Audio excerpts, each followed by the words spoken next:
High friends, welcome to யாஷிகர். இன்னைக்கு நம்மளோட ஃபேவரட் ஹீரோயின் நம்மளோட பவித்ரா ஜனனிக்கு வந்து பர்த்டே.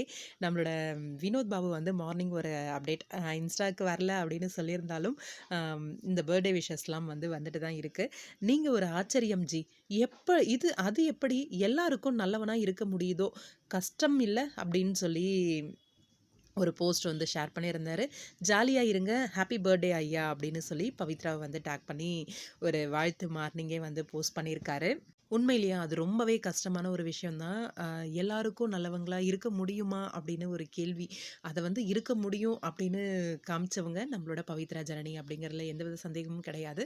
உண்மையிலேயே அப்படி ஒரு பர்சனாக தான் பிக் பாஸில் இருந்துட்டு வந்திருக்காங்க. பிக் பாஸ்க்குள்ளே யாராலையும் நடிக்க முடியாது. அதுவும் 106 நாள்லாம் சான்ஸே கிடையாது. 1 வீக், 1 மந்த் இல்லை ஒரு 2 மந்த்ஸ் கூட நடிச்சிட்டு இருக்கலாம். கண்டினியூஸாக 106 நாள் ஒருத்தரால் நடிக்க முடியுமா? அது அவங்களோட ரியல் கேரக்டர். எல்லாருக்கும் நல்லவங்களா இருக்கிறது எப்படி ஜி, கஷ்டம் இல்லையா அப்படின்ற மாதிரி. உண்மையிலேயே ரொம்ப கஷ்டம். அதை எப்படி அவங்க மேனேஜ் பண்ணுறாங்க அப்படிங்கிறது உண்மையிலேயே ஆச்சரியமான ஒரு விஷயந்தான். நம்மளோட பவித்ரா ஜனனி ரொம்பவே பியூட்டிஃபுல்லான ஒரு சொல். அதுதான் அவங்க சித்தி பையன் இருக்கான் இல்லையா, அவங்களோட ஸ்கூலில் ஒரு குட்டி பையன் 4th படிக்கிறாரு.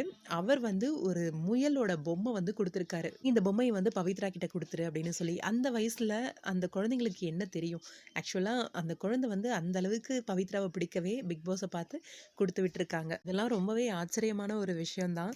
கண்டிப்பாக ஒரு வெல் டிசர்விங்கான ஒரு பர்சன் தான் நம்ம பவித்ரா. இது எல்லாத்துக்குமே இந்த அன்புக்கு ஹாப்பி பர்த்டே பவி. இன்னும் நிறைய அச்சீவ்மெண்ட்ஸை நீங்கள் மேன்மேலும் பார்த்துட்டே இருக்கணும். எங்களோட மனமார்ந்த வாழ்த்துக்கள்.